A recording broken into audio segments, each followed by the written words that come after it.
Ayun, nag-start lang yun kasi may kumuha lang din sa akin na agent, tapos sabi, baka gusto mo i-try mag-modeling. So ako, try ako.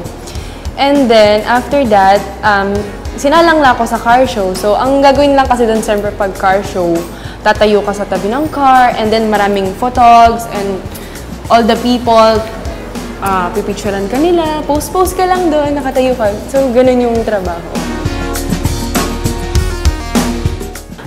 Nag-stop na po. Nag-stop na. Kasi kailangan ko na magtrabaho for my family. And you're taking dentistry. Before mapagpatol talaga ako. As in, binabasa ko lahat ng comments, tapos isa-isa ko silang sinasagot, ganyan-ganyan. Pero, later on, napag-aralan ko na hindi naman kasi kailangan talaga papatulan. Kasi kung sana lang silang mananahimik Alam mo kasi pag pinapatulan mo sila, tuwan-tuwa sila. So, lalo ka nilang aasarin. So, at saka yung mga negative naman kasi na sinasabi nila, alam ko naman din sa sarili ko na hindi totoo. So, ayun.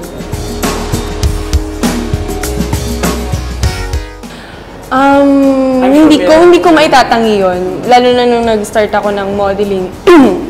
Marami talagang ganun. Pero kasi ako sa akin, meron ako talagang paninindigan. Tsaka, alam ko sa sarili ko na merong nilaan yung Diyos sa akin. Na alam mo yun na kahit hindi ko pa ngayon makuha yung mga ganung bagay, alam ko someday makukuha ko yan Parang ganun. Recently, nag-rant ka dun sa Facebook mo na parang like yung sa showbiz, kasi before nag-post lang ako na sabi ko sana one day makakapasok din ako ng showbiz. Tapos di ba, andito na ako ngayon. So, ayun. Kasi tungkol sa sinabi mo sa pagsusuot ng damit na how you were judged based on... Yeah, kasi hindi may iwasan Ganun talaga yung ibang tao, di ba? Parang kung anong nakikita nila, i-judge ka nila base dun sa nakikita nila.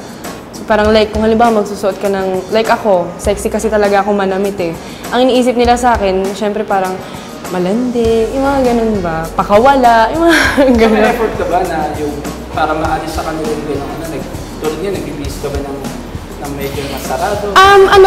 Dalawa kasi yung parang personality ko. Minsan pa sexy ako, minsan pa sweet girl. Like ngayon, sweet girl yung attire ko. So, ayun. Crush? Akala ko parang nabigla akong boy crush. Ano ba? Magsasabi ako ng name.